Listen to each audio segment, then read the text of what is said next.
सबसे पहले हम लोग चैप्टर का नाम पर ही बात करते हैं। स्ट्रक्चर मतलब कोई चीज़ कैसे बना हुआ है वो है, और एटम, यहाँ पर एक वर्ड आया है एटम। एटम जो है वो एक ग्रीक वर्ड है, ग्रीक भाषा का शब्द है, विच मीन्स इंडिविजिबल।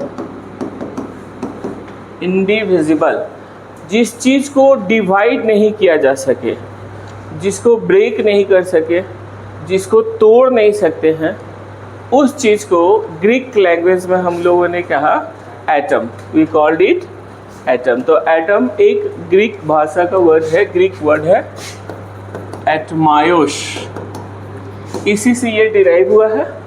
और इसका मतलब होता है ऐसा कोई भी चीज़ जिसको हम लोग डिवाइड नहीं कर सकते हैं, उसको ब्रेक करके छोटा नहीं कर सकते हैं। According to John Dalton,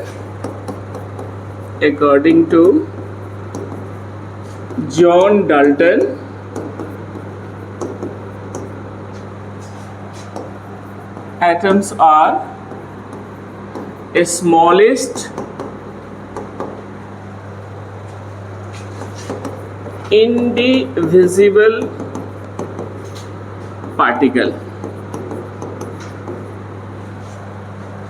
of an element। एक एलिमेंट का जो सबसे छोटा पार्टिकल है जिसको हम लोग डिवाइड नहीं कर सकते, अब वो इतना छोटा हो गया कि उसको फर्दर ब्रेक करना संभव नहीं है, तो उसको जॉन डाल्टन ने क्या कहा था? एटम कहा था। He called it atom. वो ग्रीक वर्ड से ले आए थे। ग्रीक वर्ड में एटम का मतलब होता है ऐसा कोई चीज़ जो और ज़्यादा डिवाइड हो या और ज़्यादा छोटा हो, ऐसा संभव नहीं है। तो यहाँ से है, बट लिखते भी चलिए साथ साथ। लेकिन जैसे जैसे साइंस आगे बढ़ते गया, टेक्नोलॉजीज आते गए, पता चला कि एटम का भी टुकड़ा हो सकता है और उसको भी डिवाइड किया जा सकता है। But it was found that atoms can be divided, but it is found that atoms can be divided in subatomic particles। उसको और छोटा पार्टिकल्स में हम लोग डिवाइड कर सकते हैं, सब एटॉमिक पार्टिकल। तो atom is equal two electron plus proton plus neutron plus और भी बहुत सारे पार्टिकल छोटा छोटा है, लेकिन ये तीन मेजर पार्टिकल अपना एटम का निकल के आया है।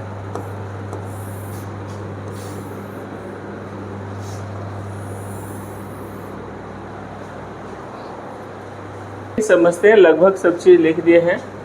ये एक हार्ड ग्लास ट्यूब है, मोटा कांच का बना हुआ रहता है। इसकी लंबाई लगभग 60 to 75 सेंटीमीटर के आसपास होता है। जो हम लोग का ट्यूबलाइट होता है उससे थोड़ा सा छोटा होता है। ट्यूबलाइट लगभग 1 मीटर का होता है, तो उससे थोड़ा छोटा, लगभग इतना मान के चलिए 60 to 75 सेंटीमीटर लेंथ इसका होता है और काफ़ी हार्ड ग्लास का बना रहता है।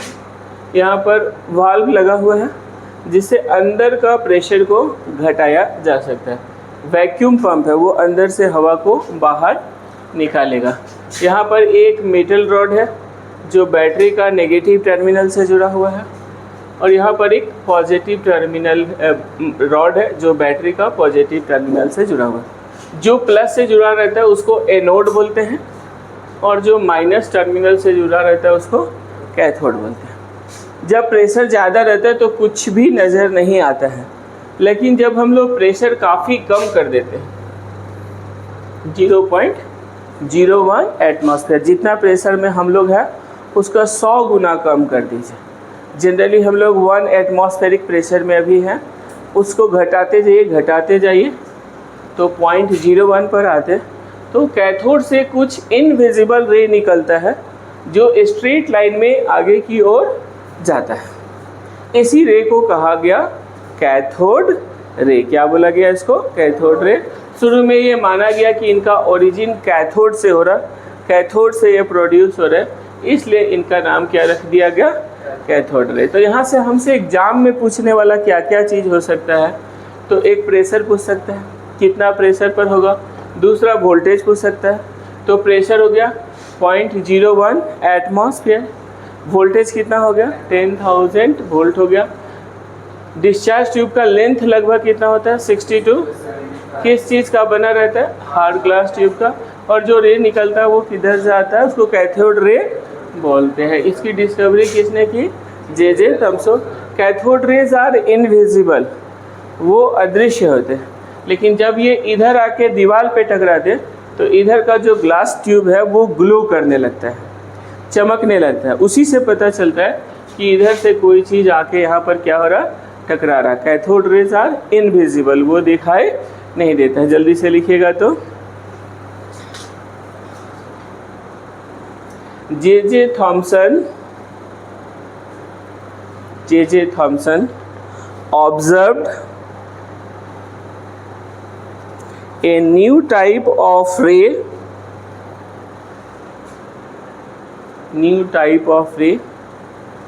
produced from cathode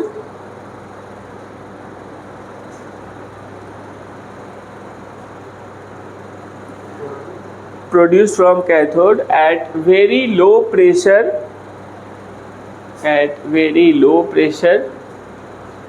ब्रैकेट में 0.01 एटमॉस्फेयर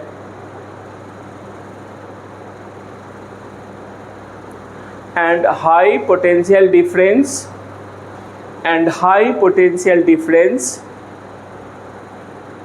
ब्रैकेट में 10,000 वोल्ट।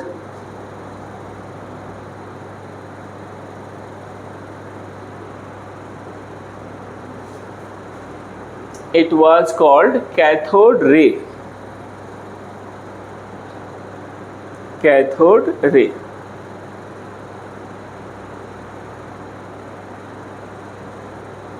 क्लियर हो गया? यहाँ तक किसी बच्चे के मन में कोई डाउट है तो वो शेयर कर सकता है। सारा चीज़ मैंने लिख दिया, मार्क भी कर दिया। चूँकि आपके एग्जाम्स में ऑब्जेक्टिव क्वेश्चन आ रहे तो वोल्टेज आप मेजरमेंट कर लीजिएगा, प्रेशर मेजरमेंट कर लीजिएगा, इसका लेंथ मेजरमेंट कर लीजिएगा। आगे और भी डिटेल्स आएंगे। अब जल्दी से लिखिए प्रॉपर्टीज ऑफ कैथोड रेज।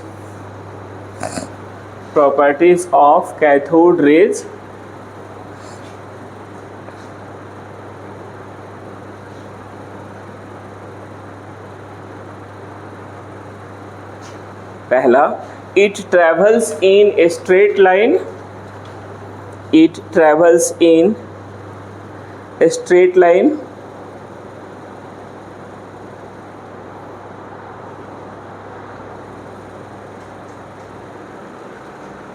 दूसरा, it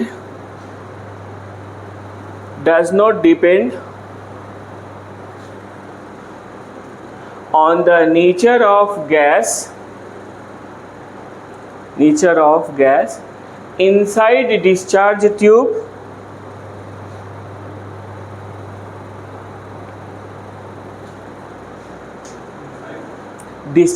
tube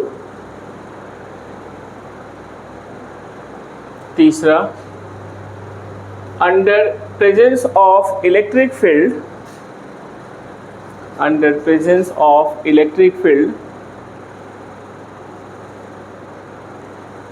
these rays turns towards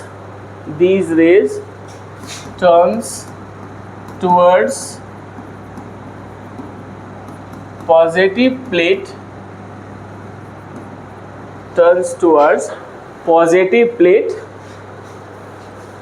This means these are negatively charged.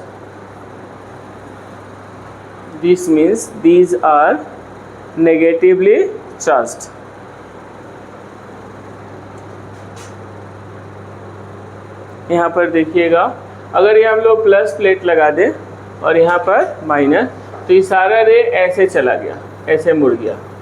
अब साइंस बोलता है कि अगर आप प्लस की तरफ जा रहे हो, इसका मतलब आप पे कौन सा चार्ज है? माइनस चार्ज है।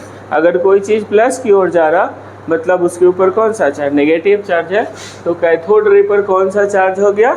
नेगेटिव चार्ज हो गया। इसके बीच में अगर कोई छोटा चीज़ को रख दे, एल्युमिनियम ये सब को रख दे, तो वो हीट होने लग जाता है। इसका मतलब इसके कारण हीटिंग इफेक्ट भी प्रोड्यूस होता है। एक्सरे से जाके टकराएगा तो उसको भी अफेक्ट कर देगा। ठीक है, तो अगला प्रॉपर्टीज लिखेगा, it produce heating effect, it produce heating effect.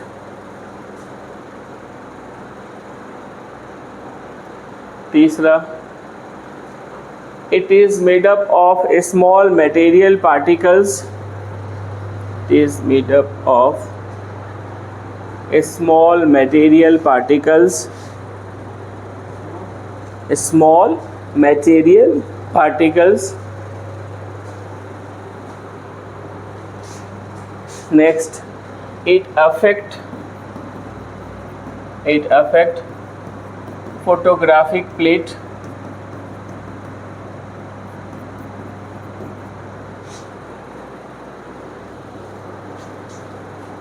किसी आदमी का एक्सरे पिक्चर देखे हैं तो वो जो फिल्म रहता है ना, वही आपको एक्सरे प्लेट उसको हम लोग बोलते हैं। ठीक है, और जो पिक्चर बनता है किसी का हड्डी टूट गया, ये वो कैथोड रे के कारण ही बनता है। तो वो जो मशीन है जिस पर किसी का एक्सरे किया जा रहा, वो आपको कैथोड रे प्रोड्यूस कर रहा, जाकर के टकरा रहा। कैथोड रे जब कोई मेटल से टकराता है तो एक न्यू टाइप ऑफ रे बनाता है, जिसको हम लोग क्या बोलते हैं? एक्स रे बोलते हैं। क्या बोलते हैं? X ray. वही हम लोग का अंदर का ब्रोकन बोन्स वोन्स का पार्ट पिक्चर खींच करके लाता है। ये हाँ, नहीं, बोन से टकरा के नहीं बनाता। कैथोड रे मेटल से टकरा करके एक्स रे बनाता है, और ये एक्स रे हम लोग का बॉडी को पास करता है। तो अंदर में जो बोन्स है उसका पिक्चर जो है वो छप जाता है। क्लियर हो गया? ये आपका हो गया प्रॉपर्टीज। अब जल्दी से लिखिएगा, डिटर्मिनेशन ऑफ, हेडिंग डालिएगा, डिटर्मिनेशन ऑफ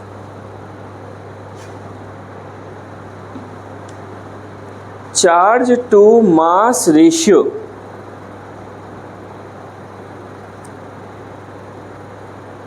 कि जे थॉमसन जिन्होंने कैथोड रे को डिस्कवर किया, वो अलग से चार्ज नहीं निकाल पाए, अलग से मास नहीं निकाल पाए, but he was able to find E/m ratio, charge by mass ratio. यहाँ पे कंफ्यूज नहीं करिएगा, इलेक्ट्रॉन के ऊपर कितना चार्ज होता है इसको जे थॉमसन ने नहीं डिसाइड किया, इसको तो मिलिकन ने किया, वो भी हम लोग थोड़ी देर के बाद पढ़ेंगे। लेकिन जे थॉमसन ने क्या चीज़ निकाला? E/m ratio. आ रहा बात समझ में? याद रखिएगा, जैसे मान लो आप 15 ईयर्स को हो, ओके, मान लीजिए हम 45 ईयर्स का है, तो हम लोग का एज का रेशियो कितना हो गया? 1/3 हो गया। क्लियर? ये रेशियो हुआ, इससे एज पता नहीं चल पाएगा। अब कोई बच्चा 16 साल का होगा तो मेरा कितना हो जाएगा? 48। कोई 18 साल का होगा तो मेरा कितना हो जाएगा? 50। ये रेशियो हुआ। क्या हुआ? आपका 3 गुना हो गया। इसी तरह E/m रेशियो जे थॉमसन ने निकाला, बट अलग से इलेक्ट्रॉन का चार्ज कितना होगा और मास कितना होगा वो निकालने में वो सक्सेस नहीं कर पाए। तो इसमें बहुत बच्चे कंफ्यूज करते हैं, आप लोग को कंफ्यूज नहीं करना है। उन्होंने E/m रेशियो निकाला है, नीचे लिखेगा, J Thomson determined E/m ratio, E/m ratio of electron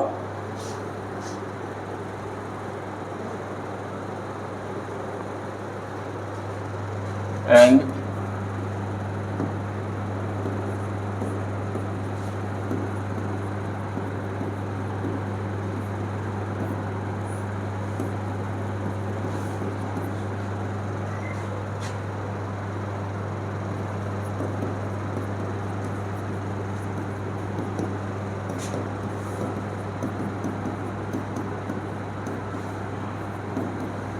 ये आया 1.76 इंटू 10⁻11 कूलम्ब पर kg। तो इसको ऐसे हम लोग लिखते हैं E/m किसके लिए, इलेक्ट्रॉन के लिए, is equal to 1.76 into 10⁻11। C मतलब कूलम्ब पर kg। इसको याद कर जाइएगा, ये डेटा है आपके लिए। कैसे निकाला गया वो हम लोग को उतना ध्यान नहीं देना है, इसलिए डेटा पे ही रहना है।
हेडिंग डालिएगा।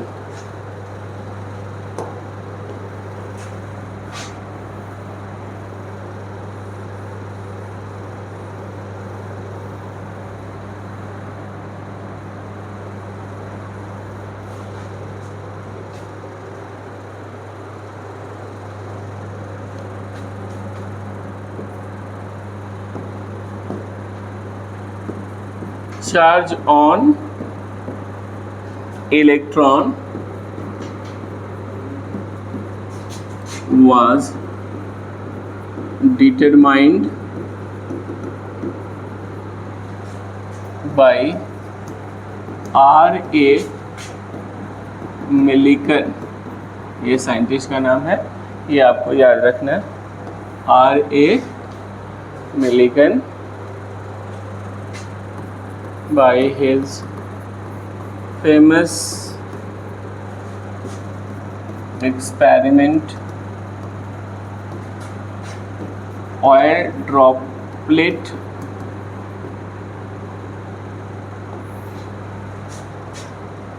experiment।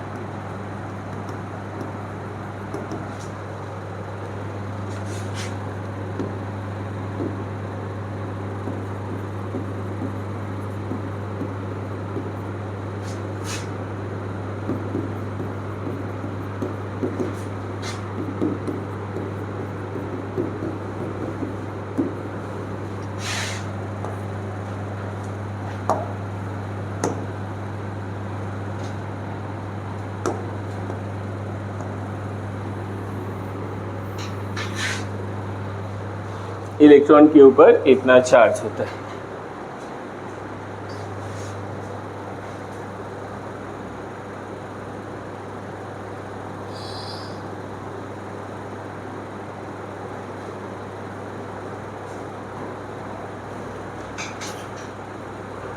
तो यहाँ से आपको ज़्यादा चीज़ नहीं दिमाग में रखना है, यहाँ से आपको दो ही चीज़ दिमाग में रखना है। एक याद रखना है कि चार्ज का डिटर्मिनेशन किसने किया, R.A.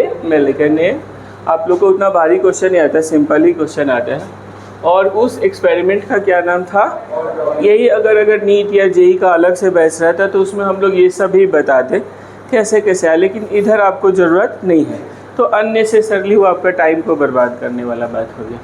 और कितना इलेक्ट्रॉन पर चार्ज होता है वो, तो यहाँ से तीन चीज़ हमको याद रखना है। चार्ज का डिस्कवरी किसने किया, R.A. Millikan ने। उसके एक्सपेरिमेंट का नाम क्या था, ऑयल ड्रॉपलेट। और इलेक्ट्रॉन पर कितना चार्ज होता है, इतना होता है। ये तीन ही चीज़ हमको याद रखना है, बाकी चीज़ नहीं। फिर चार्ज का डिस्कवरी किसने किया, E/m रेशियो का डिस्कवरी J.J. थॉमसन ने किया। और E/m रेशियो कितना होता है, 6 इंटू 10⁻11। इसको ये डेटा है, ये सब तो आपको इलेक्ट्रॉन प्रोटॉन का चार्ज, मास, ये हर दिन काम आने वाला है। ये बहुत बेसिक चीज़ है, इसके बिना आपका काम चलने वाला नहीं है, तो इसको भी आपको याद कर लेना। अब नया हेडिंग डालिएगा, डिटर्मिनेशन ऑफ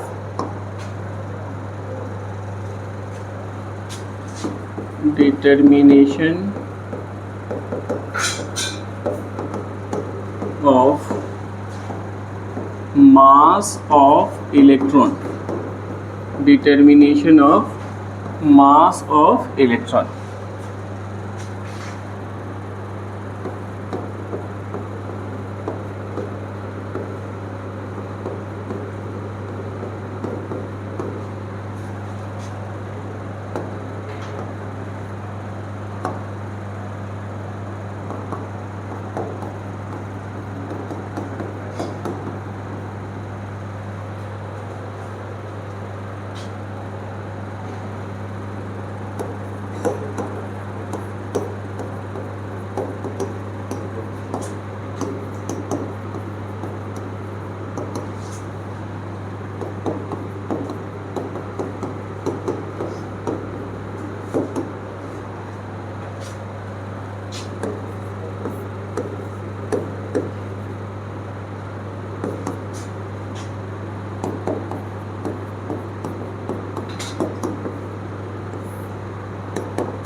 तो एटम का एक छोटा सा टुकड़ा हम लोग को मिल गया जिस पर नेगेटिव चार्ज है, उसका नाम रखा गया इलेक्ट्रॉन।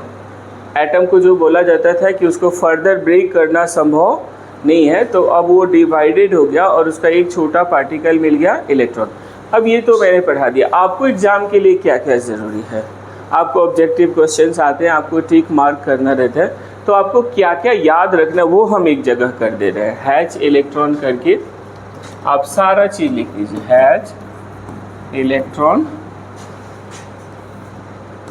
पहला डिस्कवर्ड बाय जे थॉमसन,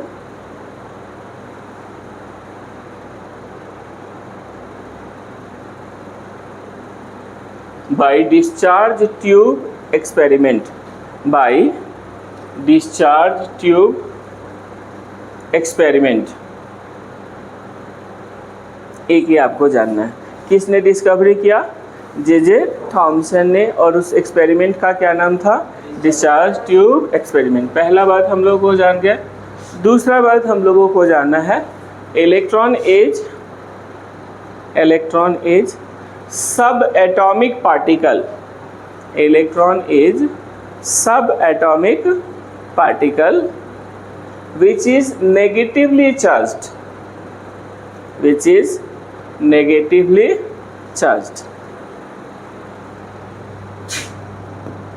तीसरा बात हम लोग को जानना है charge on electron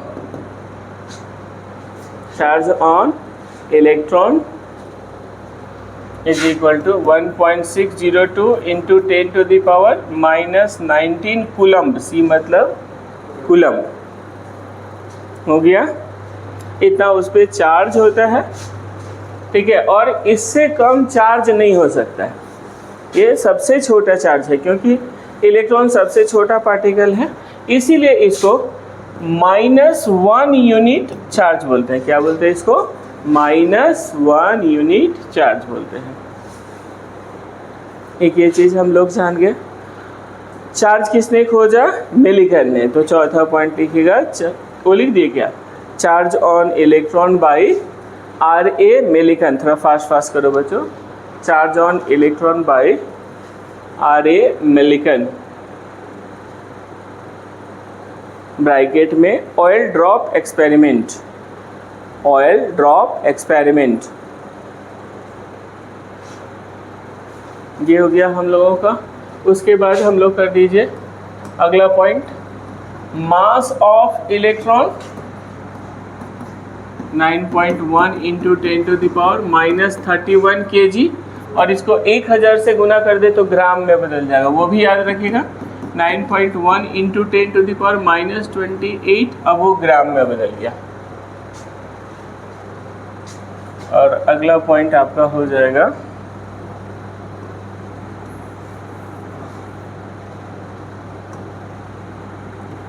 E/m ratio of electron 1.76 into 10⁻11 coulomb per kg। ये डेटा हुआ, ये आपको इतना तो याद रखना पड़ेगा।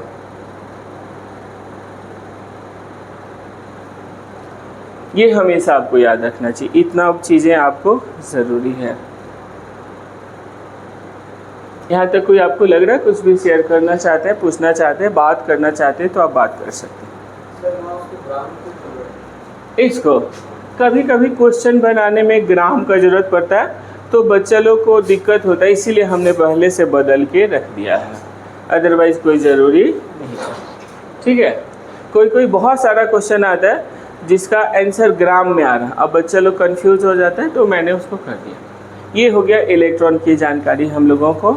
अब हम लोग आगे बढ़ते हैं। इतना बात आपके दिमाग में हमेशा होना चाहिए, नहीं तो दिक्कत हो जाएगी। इलेक्ट्रॉन एक बहुत ही फंडामेंटल पार्टिकल है, उसके विषय में जो भी डेटा है वो आपको ऑलवेज याद होना चाहिए।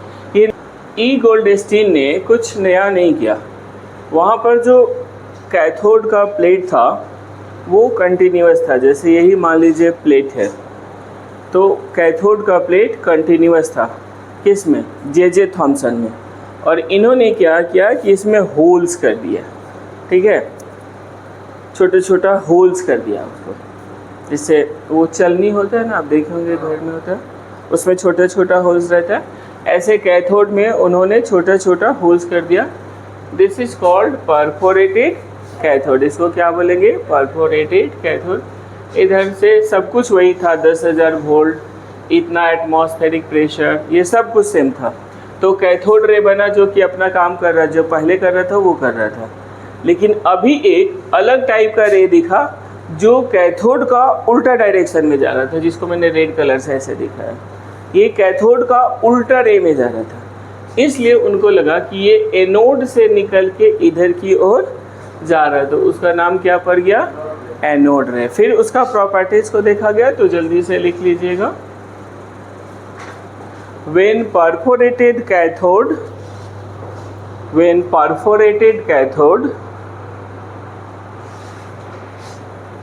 is used in discharge tube,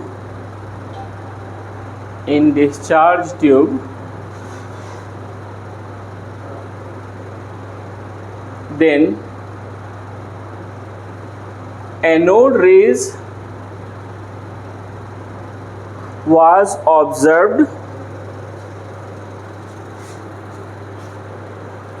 which is moving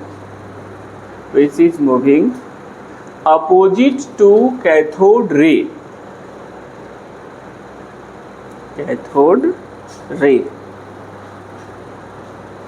कि इनका जो E/m रेशियो है वो गैस का नेचर पे डिपेंड करता है, जो कि कैथोड रे में नहीं। अब यहाँ पे कन्फ्यूजन होता है, तो ध्यान से देखिएगा। अगर आप कैथोड रे का स्टडी कर रहे हैं तो इसमें कौन सा गैस आपने भरा है उससे कोई मतलब नहीं है, उसका प्रॉपर्टी कोई फ़र्क नहीं पड़ता। आप हाइड्रोजन भरो, हीलियम भरो, चाहे नियॉन भरो, कोई फ़र्क नहीं पड़ता। लेकिन एनोड रे में जो उसका प्रॉपर्टीज़ है वो इसमें कौन सा गैस भरा गया उस पर डिपेंड करता है। ये दोनों में बहुत बड़ा अंतर है, वो नहीं डिपेंड करता है और ये डिपेंड करता है। मैं लिखा भी दे रहा हूँ, लेकिन 2-3 बार बोल रहा हूँ कि कैथोड रे का प्रॉपर्टी कौन सा गैस इसमें फील्ड है उस पर डिपेंड नहीं करता है, बट इसका प्रॉपर्टी गैस पे डिपेंड करता है। तो लास्ट प्रॉपर्टी लिखिएगा, the E/m ratio the E/m ratio of anode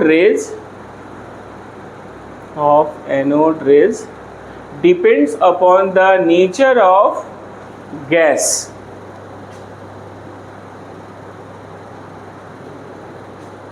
The nature of gas. Clear हो गया?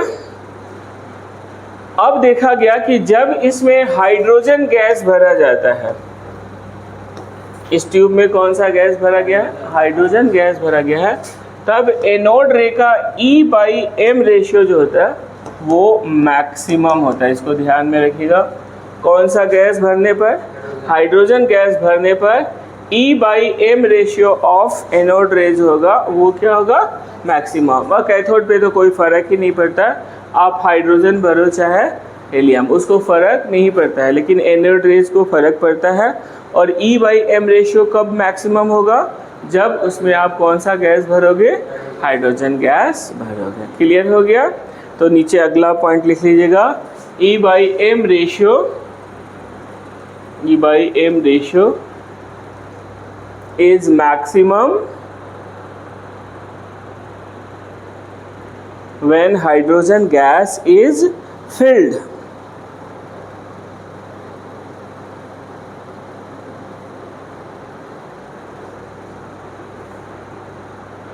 सारा पॉइंट को याद रख लीजिएगा। आगे बढ़े। अब इसमें एक दो गो डेटा वाला चीज़ हम लोग कर लिया जाए। एनोड रे जिस छोटा पार्टिकल से बना हुआ है उसी को प्रोटॉन कहा गया। क्या कहा गया? प्रोटॉन। एनोड रे जिस छोटा छोटा पार्टिकल से मिलके बना हुआ है उसको प्रोटॉन कहा गया। प्रोटॉन पर कौन सा चार्ज होता है? पॉजिटिव चार्ज होता है। हैच प्रोटॉन अगर हम लोग बात करें तो पहला इट इज पॉजिटिवली चार्ज्ड, दूसरा E/m maximum for hydrogen gas,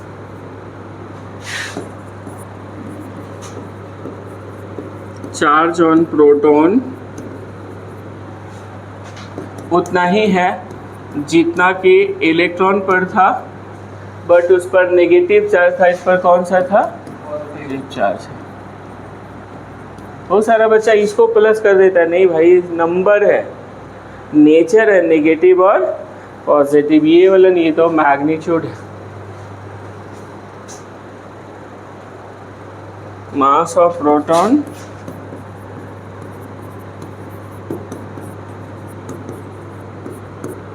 (1.673 × 10⁻27 kg) और 1000 से गुना कर दे तो ग्राम में बदल जाएगा। ये भी याद रख लीजिएगा।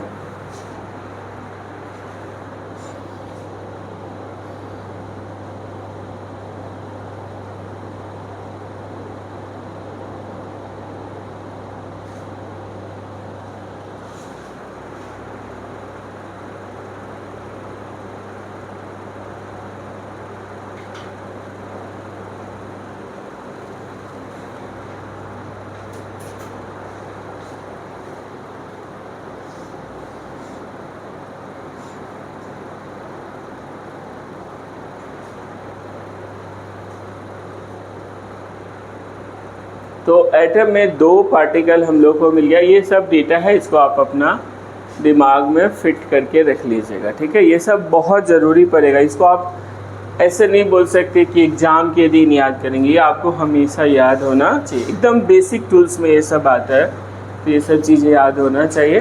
तो एटम का दो चीज़ मिल गया हम लोग को, इलेक्ट्रॉन भी मिल गया और प्रोटॉन भी मिल गया, और दोनों का मास भी मिल गया। तब साइंटिस्ट लोग इलेक्ट्रॉन का मास और प्लस प्रोटॉन का मास निकाले तो देखे कि अभी भी एटम बहुत भारी हो रहा है, मतलब उसमें कोई चीज़ और छुपा हुआ है, लेकिन वो साइंटिस्ट लोग को पता नहीं चल रहा था, क्योंकि वो न्यूट्रल पार्टिकल था, उस पर कोई चार्ज था नहीं, इसलिए उसका डिस्कवरी बहुत बाद में हुआ। जहाँ इलेक्ट्रॉन प्रोटॉन का डिस्कवरी आपको 1800 में ही हो गया है। वहाँ जाकर के न्यूट्रॉन का डिस्कवरी लगभग 1932 में हुआ। 50-60 सालों तक किसी को नहीं पता चला कि इलेक्ट्रॉन का वेट प्लस प्रोटॉन का दोनों का जोड़ने से एटम के बराबर क्यों नहीं हो रहा। फिर रेडियो एक्टिविटी का खोज हुआ, न्यूक्लियर रिएक्शंस का खोज हुआ और तब जाकर के न्यूट्रॉन का डिस्कवरी हुआ। तो न्यूट्रॉन का डिस्कवरी बहुत बाद में हुआ। सबसे पहले इलेक्ट्रॉन का हुआ, फिर उसके 10-15 सालों में प्रोटॉन का भी डिस्कवरी हो गया। लेकिन लगभग बीच में 30-40 साल से ज़्यादा का गैप हो गया जब तक कि न्यूट्रॉन डिस्कवरी होता। न्यूक्लियर रिएक्शंस खोज के आया, तब जाकर के न्यूट्रॉन का डिस्कवरी हुआ। तो अब हम लोग जा रहे हैं अगला टॉपिक पर, डिस्कवरी ऑफ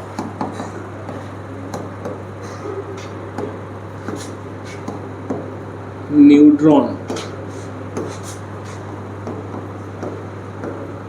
जेम्स चैडविक लगभग 1932 के आसपास हुआ। बहुत देर हो गया।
Thin sheet of beryllium struck by alpha particles means flow of helium। तो ये न्यूक्लियर रिएक्शन हुआ और यहाँ पर एक न्यूट्रॉन पार्टिकल मिला जिसको न्यूट्रॉन के, ये न्यूक्लियर रिएक्शन है केमिकल, ये हीलियम है। थोड़ा जल्दी लिखते हैं तो हम लोग को भी प्रेशर रहता है थोड़ा जल्दी जल्दी कराने का, उतना टाइम नहीं रहता है। 2 ही क्लास अभी चल रहा है, सिलेबस बहुत बड़ा है, तो वी आल्सो हैव प्रेशर, इसलिए थोड़ा फास्ट करना पड़ता है। अल्फा पार्टिकल्स,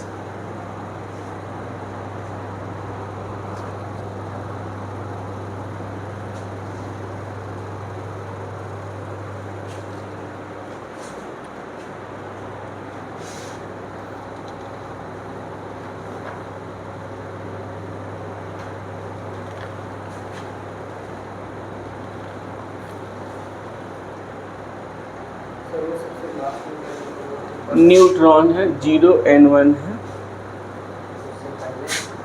कहाँ पर बाबू? ये 12 है, C कार्बन है, ऊपर में 12 6 है। ये देखिए 4 और 2 6 हो गया, तो नीचे में 0 हो गया। ऊपर में 9 और 4 कितना हुआ? 13, तो 12 हो गया, तो 1 यहाँ पर चला गया। न्यूक्लियर रिएक्शन ऐसे बैलेंस होता है।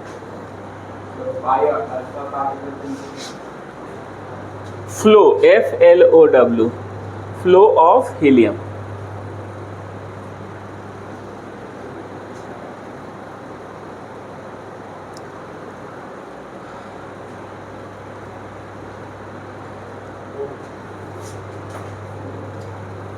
Flow of helium.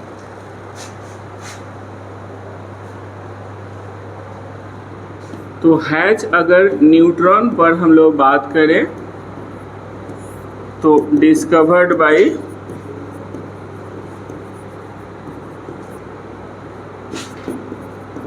James Chadwick,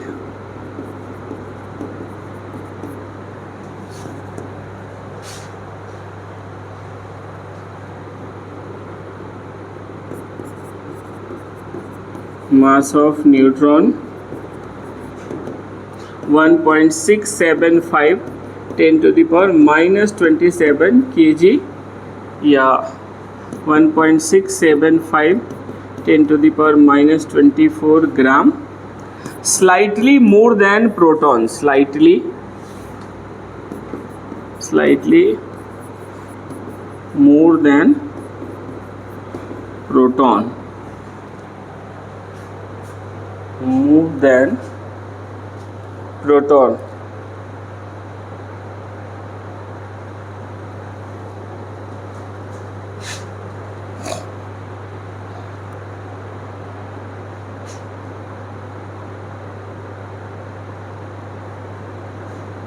और चार्ज तो इस पे है ही नहीं, न्यूट्रल है, न्यूट्रल पार्टिकल, मतलब कोई चार्ज नहीं है।